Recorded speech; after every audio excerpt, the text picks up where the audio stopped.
चलिए जानते हैं आज देश और दुनिया की सिलेक्टेड काम की और महत्वपूर्ण 25 बड़ी खबरों को सिर्फ 10 मिनट में। पर अभी तक आपने इस वीडियो को लाइक नहीं किया है तो लाइक कर दें और इस चैनल को सब्सक्राइब भी कर लीजिए।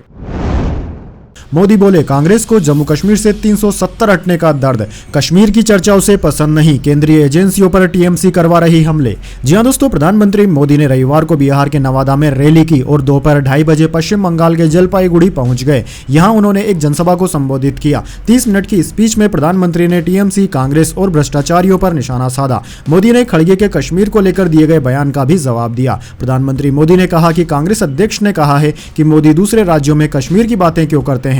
उनके लिए कश्मीर कुछ नहीं है, लेकिन 140 करोड़ भारतीयों के लिए कश्मीर मां भारती के मस्तक के समान है। इसके साथ ही प्रधानमंत्री ने टीएमसी को कानून और संविधान को कुचलने वाली पार्टी भी बताया। इसके बाद दोस्तों जान लेते हैं अगली खबर। गाजीपुर पहुंचे अखिलेश यादव, मुख्तार अंसारी को दी श्रद्धांजलि, यूपी सरकार पर लगाए गंभीर आरोप, उठाई यह मांग।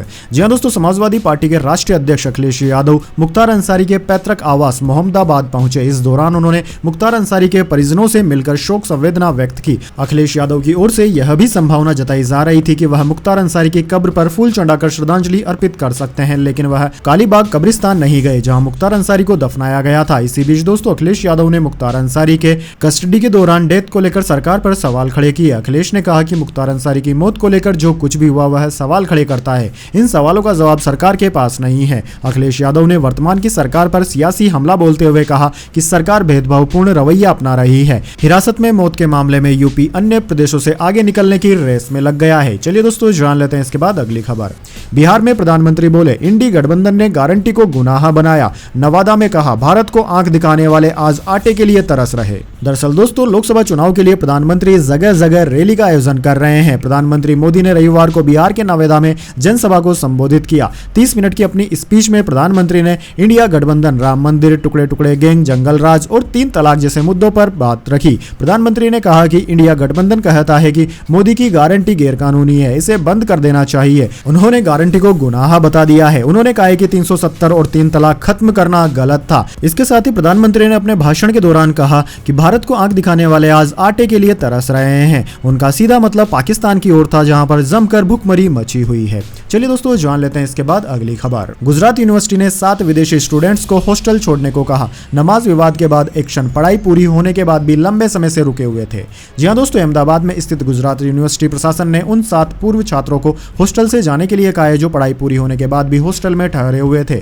दरअसल दोस्तों इन स्टूडेंट्स की पढ़ाई पूरी हो चुकी है, लेकिन किसी न किसी बहाने से ये हॉस्टल में अन्य स्टूडेंट्स के साथ रह रहे थे। इन स्टूडेंट्स में 6 अफगानिस्तान और 1 अफ्रीका का था। अब इन्हें हॉस्टल खाली करने के लिए कह दिया गया है। गुजरात यूनिवर्सिटी ने इसकी जानकारी अफगानिस्तान कॉन्सुलेट को देकर उन्हें वापस अपने देश लौटने की व्यवस्था कर दी है। दोस्तों आपकी जानकारी के लिए बता दें, पिछले महीने इसी यूनिवर्सिटी में नमाज पढ़ने को लेकर भारतीय और विदेशी छात्रों में झड़प हो गई थी। इसके बाद से ही सभी विदेशी छात्रों को दूसरे हॉस्टल में शिफ्ट कर दिया गया था। चलिए दोस्तों जान लेते हैं इसके बाद अगली खबर। केजरीवाल की गिरफ्तारी के खिलाफ आम आदमी पार्टी नेताओं का सामूहिक उपवास, जंतर मंतर पर जुटे दिल्ली के मंत्री। भाजपा ने केजरीवाल के भ्रष्टाचार का मॉडल दिखाया। जी हां दोस्तों, दिल्ली के मुख्यमंत्री अरविंद केजरीवाल की गिरफ्तारी के विरोध में आम आदमी पार्टी नेताओं ने रविवार को देश भर में सामूहिक उपवास शुरू किया। पार्टी के बड़े नेता दिल्ली के जंतर मंतर पर सुबह उपवास के लिए पहुंचे। आम आदमी पार्टी की मांग है कि शराब नीति घोटाले में 21 मार्च को गिरफ्तार हुए केजरीवाल को तुरंत रिहा किया जाए। उन्हें ईडी ने झूठे मुकदमे में फंसाया है। पार्टी ने ट्विटर पर पोस्ट में कहा कि तानाशाही के खिलाफ पूरा देश एकजुट है, आओ मिलकर देश के बेटे के लिए आवाज उठाएं। इससे पहले भी दोस्तों आम आदमी पार्टी ने 26 मार्च को देश भर में प्रदर्शन किया था। वैसे दोस्तों कमेंट करके बताइए, क्या केजरीवाल को गिरफ्तार करना उचित था या अनुचित था। चलिए दोस्तों जान लेते हैं अगली खबर। सत्ता में आए तो करवाएंगे संपत्ति के बंटवारे का सर्वे, जाति जनगणना के बाद राहुल गांधी का नया चुनावी वादा।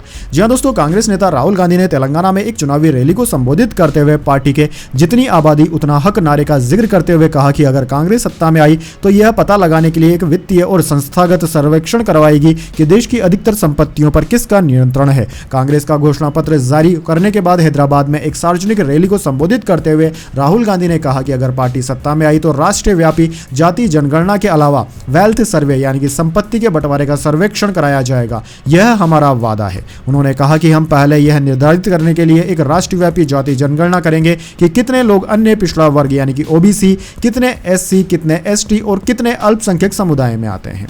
चलिए दोस्तों जान लेते हैं इसके बाद अगली खबर। प्रशांत किशोर बोले, चुनाव में प्रदर्शन खराब कर रहे हैं तो ब्रेक लें राहुल, 10 साल की नाकामी के बाद भी नहीं हटे, न किसी को पार्टी चलाने दी।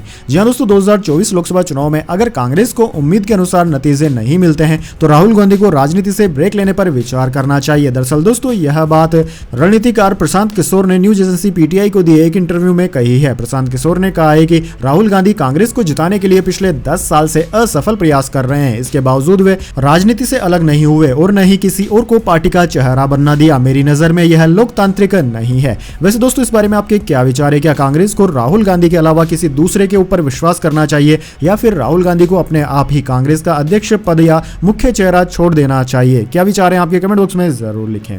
चलिए दोस्तों जान लेते हैं अगली खबर। तेजस्वी बोले, प्रधानमंत्री के छलावे में न आए। बगहा में कहा, मेरी मूंछ भी नहीं आई थी तब से केस में फंसाने की चल रही है साजिश। जी हां दोस्तों, बिहार के पूर्व डिप्टी सीएम तेजस्वी यादव ने रविवार को बगहा में जनसभा को संबोधित किया। इस दौरान उन्होंने प्रधानमंत्री मोदी पर निशाना साधा। कहा कि चंपारण महात्मा गांधी की भूमि रही है। इस भूमि ने मोहनदास करमचंद गांधी को महात्मा बनाने का काम किया है, जिसे हम कभी भी नहीं भुला सकते। यहाँ लगातार एनडीए के एमएलए और एमपी बनते आए हैं, तब भी यहाँ बदहाली और गरीबी है। इसके साथ ही प्रधानमंत्री पर निशाना साधते हुए तेजस्वी यादव ने कहा कि मोदी जी जब आप यहाँ आते हैं तो बड़ी बड़ी बातें करते हैं, लेकिन चले जाने के बाद यहाँ के लोगों को याद तक नहीं करते। इसके अलावा उन्होंने कहा कि प्रधानमंत्री कहते थे कि चौकीदार है, लेकिन चौकीदार के रहते हुए नीरव मोदी, विजय माल्या, ललित मोदी आदि कई लोग बैंकों को लूटकर भारत का पैसा लेकर देश छोड़कर भाग गए हैं। क्या नरेंद्र मोदी को वे लोग चोर नजर नहीं आते हैं? उन्होंने कहा कि मुझे जब मेरी मूंछ भी नहीं आई थी तब से मुझे फंसाने के ऊपर फोकस किया जा रहा है। जब मैं विराट कोहली के साथ क्रिकेट खेलता था तब से मुझे फंसाने की कोशिश की जा रही है। इसके बाद दोस्तों जान लेते हैं अगली खबर। पूर्व मंत्रियों के पीए चला रहे हैं पार्टी। बीजेपी नेता गौरव वल्लभ का कांग्रेस पर तीखा हमला। जी हां दोस्तों, लोकसभा चुनाव से पहले कांग्रेस छोड़कर बीजेपी में शामिल हुए गौरव वल्लभ ने जयराम रमेश का नाम लिए बिना कहा कि कांग्रेस का घोषणा पत्र पिछले 30 सालों से उस व्यक्ति द्वारा तैयार किया जा रहा है जिसने क्लास मॉनिटर का चुनाव भी नहीं लड़ा। गौरव वल्लभ ने कहा है कि जब मैं कॉलेज में था तो एक जयराम रमेश प्रवक्ता के तौर पर पार्टी का बचाव करते थे। आज भी वह पार्टी के संचार के प्रभारी हैं। उन्होंने कहा कि कांग्रेस को पूर्व केंद्रीय मंत्रियों के पीए चला रहे हैं। समाचार एजेंसी एनआई के मुताबिक गौरव वल्लभ ने जयराम रमेश पर जमकर निशाना साधा। दरअसल दोस्तों आपको बता दें, जयराम रमेश पहले कांग्रेस के प्रवक्ता थे, लेकिन हाल ही के दिनों में वह बीजेपी में शामिल हो चुके हैं। इसके बाद दोस्तों जान लेते हैं अगली खबर। देश भर के मोबाइल यूजर्स के लिए सरकार का बड़ा फैसला। 15 अप्रैल से कॉल फॉरवर्डिंग सर्विस होगी बंद।